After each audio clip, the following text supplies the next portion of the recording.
तो इस क्वेश्चन की अगर हम बात करें तो पहले इसकी समरी बनाते हैं। देखो बेटा क्या लिखा है, company whose accounting year, calendar year है। कैलेंडर का मतलब उसका जो अकाउंटिंग ईयर है जनवरी से लेकर दिसंबर में क्लोज होता है, ये उसका कैलेंडर ईयर है।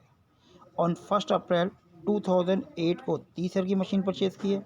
तो 2008, 2009, 2010, 2011, तो पहली मशीन जो परचेज़ की है 1 अप्रैल 2008 को परचेज़ की है 30,000 रुपये की। फिर purchase the further machine for 1 अक्टूबर 2008 को 20,000 की।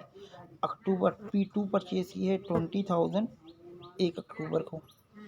फिर जुलाई 2009 में 10,000, जुलाई 2009 में P3 परचेज़ की है 10,000 की। तो जुलाई ये शेयर 2009 में परचेज़ हुई है। फिर ये 8 से 9 की इन्फॉर्मेशन हो गई, ये 9 से 10 की इन्फॉर्मेशन हो गई। अब 10 से 11 के बीच में क्या हुआ, 1 जनवरी को आपने 3,000 की जो पहली मशीन थी उसका 1/3 पार्ट सोल्ड कर दिया 3,000 रुपये में, और 10% डेप्शन है बाय स्ट्रेट लाइन मेथड। अब देखो अकाउंट अगर देखें, हम पहला ईयर देखते हैं 2008 से 9 के बीच में क्या किया आपकी, एक ये परचेज और एक ये अप्रैल वाली अक्टूबर वाली। तो टू बैंक के नाम से परचेज आ गई 30,000 पहली वाली परचेज, और अक्टूबर में आ गई 20,000 ये दूसरी परचेज। 31 दिसंबर को 2 परचेज हैं तो डेप्शन लगेगा पहली मशीन पर। इस 30,000 पर 10% 3,000, क्योंकि अप्रैल से परचेज़ की, अप्रैल से दिसंबर 9 महीने, तो 2250 आ जाएगा। दूसरी परचेज अक्टूबर में करी है, अक्टूबर से दिसंबर तक 6 महीने, पूरी 20,000 का 10% हुआ 20,000, और अक्टूबर से तो 3 महीने बचे, अक्टूबर से दिसंबर तक, तो 500 रुपये टोटल आ गया 2750। अब बैलेंस कितना हुआ, 30,000 में से 2,250 लेस किया तो पहली मशीन का बैलेंस आ गया 27,750। फिर 20,000 में से 500 लेस किया तो आ गया 19,500। तो टोटल आ गया 47,250, टोटल आ गया 50,000। अब बेटा ये जो पहला साल तो ख़त्म हो गया, अब ये जो बैलेंस है वो यहाँ ट्रांसफ़र होता है। ये जो बैलेंस है ये अगले साल का ओपनिंग बन जाएगा 1 जनवरी 2009 का, पहली मशीन और दूसरी मशीन। अब 2009 में देखते हैं, क्वेश्चन में आके हमने क्या किया, एक मशीन परचेज़ करी है हमने P3 10,000 की जुलाई 2009 में, तो टू बैंक जुलाई 2009 में 10,000 आ गई।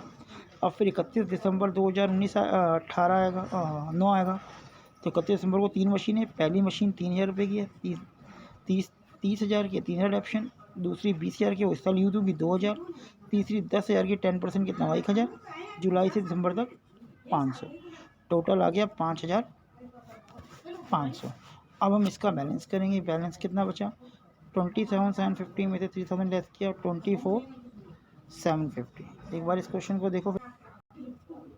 अब बेटा बैलेंस आ गया दूसरी मशीन का 17,500, तीसरी मशीन का आ गया 9,500। अब ये तीनों बैलेंस जो है वो हमारे यहाँ फॉरवर्ड हो गए ओपनिंग बैलेंस करके 1 अप्रैल 2010 में। अब 2010 में हमने क्या किया, देखो जनवरी को ही हमने पहली मशीन का 1/3 पार्ट बेच दिया। तो जब पहली मशीन का 1/3 पार्ट बेचा तो उसका हम 3,000 में बेचा, और उस पर हम डेप्शन कैलकुलेट करेंगे, क्योंकि फर्स्ट 1/3 पार्ट बेचा उसकी कैलकुलेशन देख लेते हैं बेटा। हम इसको मिटा के हम इसकी पूरी कैलकुलेशन देखते हैं, प्रॉफिट एंड लॉस कितना हुआ हमें। तो यहाँ देखो ये बैंक आ गया। अब 1/3 पार्ट का मतलब पहली मशीन हमारी 30,000 की थी, और यहाँ पे उसका बैलेंस कितना बचा है 24,750। इसका 1/3 निकालते हैं, इसका 1/3 पार्ट बेचा है तो वो आ गया 8,250। अगर मैं इसे चेक करूँ, अब पहली मशीन का प्रॉफिट लॉस निकालना है, तो देखो 1 जनवरी को पहली मशीन का बैलेंस कितना है, टोटल मशीन है 24,750 की, ये वैल्यू दे रखी है। उसका 1/3 पार्ट हमने निकाला तो वैल्यू आ गई 8,250, ये आ गई।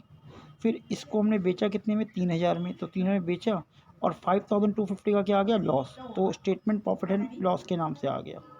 अब 31 दिसंबर को जब डेप्शन लगाओगे तो कितना लगेगा, दूसरी मशीन 20,000 की थी उसका पूरा डेप्शन 2,000, तीसरी मशीन 10,000 की थी उसका पूरे साल का डेप्शन 1,000, पहली मशीन हमारी 30 की थी उसका 1/3 पार्ट तो हमने बेच दिया, तो बचा कितना 2/3 पार्ट, और 2/3 पार्ट की बात करो तो 20,000 का 2/3 पार्ट कितना बना 2,000, तो 2,000 डेप्शन आ गया, तो टोटल 5,000 हो गया।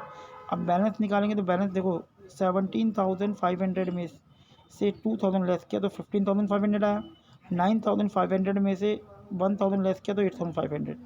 पहली मशीन देखो कितने की बची थी, ये बची थी 24,750, तो 24,750 में से इसका 1/3 बेचा तो 2/3 बचा। अगर आप इसका 2/3 निकालते हो तो इसकी वैल्यू आपकी आती है, अगर पूरा हम कैलकुलेट करें 2/3 पार्ट में तो उसकी वैल्यू आपकी उसके बेस पे 16,500 आती है। 16,500 उसमें से आपने 2,000 लेस किया तो 14,500 बैलेंस बचा। तो इस तरह से बैलेंस सी डी आके फिर बैलेंस पी डी हो गया। तो क्वेश्चन को करने से पहले हमें 3-4 चीज़ें रखनी है कि भाई लास्ट में जब डेप्शन लगाओगे तो हमें चेक करना है साल के आखिरी पे कि हमारे पास नंबर ऑफ़ मशीनें कितनी हैं और वो कितने मंथ तक यूज़ हुई हैं। फिर जब आप सेल करोगे सेल्स को तो देखोगे डेट ऑफ सेल पे उसकी कॉस्ट कितनी है जिस दिन बेची है, और उस पर हमें प्रॉफिट हुआ है कि लॉस हुआ है। इस तरह हम इसे कैलकुलेट करते हैं। तो बेसिकली पूरे चैप्टर की हम बात करें तो हर साल एक अलग क्वेश्चन मान के करो, हर साल का पहले वर्किंग नोट बनाओ और उसके बेस पे हर साल के अकाउंट को कंप्लीट करते चले जाओ।